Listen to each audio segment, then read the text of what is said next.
Analogies are really great, especially for really complex things that we can simplify and really bring them down to basics. I want you to envision a train, okay? And that train has a coal room, right? It's an old school steam train. And that coal room, I want you to envision each grain or block of coal as fat, okay?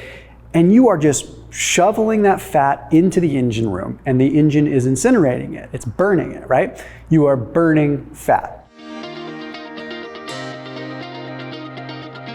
Okay, well this is great, and we're gonna use this all in reference to like hepatic fat, liver triglycerides, because liver fat is a serious issue, and understanding basic principles is really all you need to really start having progress. You don't need to know all crazy nuancey mechanistic stuff that I ramble on about sometimes. I put a link down below for Thrive Market if you're trying to find maybe lower carb snacks or things like that. Figured it'd be helpful to put a link down below. Thrive Market's an online membership-based grocery store. They are a sponsor on this channel, so I throw them a bone whenever I can. So that link is down below. You'll save 30% off your full grocery order. So they have keto snacks, they have paleo snacks, whatever. I don't think snacks are the end of the world. I just think we need to have them at the right place, right? So 30% off your entire grocery order, but also a $50 free gift when you do use that link down below. So if you're looking for different foods that you want to kind of add to your arsenal, you want to just experiment, or you're just looking for a better way to get groceries than going to the grocery store, use them down below. Check that link out.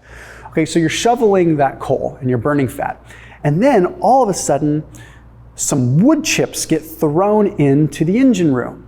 Well, those wood chips are small and tiny, and they just burn really fast, okay? And then what happens is, because those are incinerating so fast, the coal that you were shoveling in isn't getting burned as much. It might still be simmering a little bit, but those little wood chips, those are taking priority because they burn really fast, okay? So you see this big flare up. It's just like if you had a campfire and it was just kind of simmering around with some coals or something like that, and then you threw some small kindling on it, you're gonna see it spark up, right? And that's simple. With carbohydrates, they really need to be burned. That's the premise of it. No one here is saying that carbohydrates are bad. They just need to be burned. I don't ever think it's a good idea to just consume 500 grams of carbohydrates and sit on your bum, right? So they need to be burned. So in this particular case, they get burned. But they do another thing too, and this is where the relevancy as far as liver fat comes into play. So when you sprinkle in the carbohydrates, you're also closing the door to the coal room, okay? So when you close the door to that coal room, you can't access that fat that much anymore. Maybe you can still grab a little bit, right? Now this is indicative of like the analogy of insulin blocking lipolysis. Okay, so insulin, when you consume carbohydrates, it temporarily shuts the door to access the fat. It inhibits lipolysis. Now, this is only going to be relevant while the insulin levels are high. But you see where I'm going with this. In the case of insulin-resistant people, insulin levels are chronically elevated because they don't come down. Basically, your pancreas is still producing lots of insulin in response to even a small amount of carbohydrates, because it's like trying to figure out what to do, still pumping it out, and it's not getting the glucose into the cell, so the insulin's staying elevated. This is the kind of situation with this metabolic dysfunction and dysregulation where you start seeing, which came first, the liver fat or the diabetes? Because a lot of times they go hand in hand.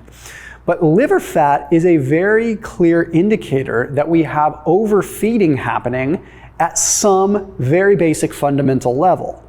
There are some foods that you could possibly get away with overeating more of. I'm sure we could get nuancy with that. I'm sure you could probably eat 2,000 calories worth of Brussels sprouts or 5,000 calories worth of Brussels sprouts, and it wouldn't have the same impact as 5,000 calories of saturated fat. There are a lot of different dynamics that come into play there. But liver fat is your warning sign that you are in some form of an energy surplus. If you want to get super granular with it, there are some studies that demonstrate that overfeeding carbohydrates can lead to about a 33 or 34% increase in liver fat, hepatic triglycerides. Overeating saturated fat can lead to a potentially 55% increase in hepatic triglycerides. Okay, that's interesting data, right? That doesn't mean that one is necessarily totally worse than the other. It means that overfeeding becomes the problem here. So this analogy, when we understand this, becomes very important. And that's where we start looking at some of the research. So there was a study that was published in BMJ Okay, it took a look at 49 type 2 diabetics. The study was interesting because it divided people into two very clear groups. Okay, a high monounsaturated fatty acid group and a diet that was rich in monounsaturated fats along with fiber, along with vitamin D, and along with some polyphenols and some good vitamins like vitamin C and things like that, all coming from the diet. Okay, what they found is when they were isocaloric, like matched for calories, and also matched for macronutrients, they ate the same amount of carbs, the same amount of fats, the same amount of protein, and the same amount of calories. What they found is that the monounsaturated fat group, the group that had just more monounsaturated fats, they had a 19% drop in their liver fat, which is awesome. But the group that had the high monounsaturated fat and the high amounts of fiber had a 40% drop in their liver fat. What this tells us is that there is a common denominator there. Okay, I look at this and I say, well, the common denominator, and I've looked at lots of other research too, monounsaturated fats are definitely good when it comes down to hepatic triglycerides.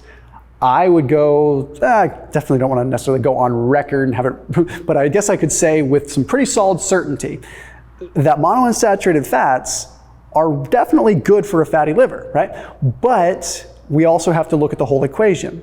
So I think as far as a common denominator is concerned, compared to saturated fats, compared to even polyunsaturated fats, compared to some of these other more obscure like forms of saturated fat like MCT, everything like that, I still think that monounsaturated fats seem to be the best and have the most research behind them.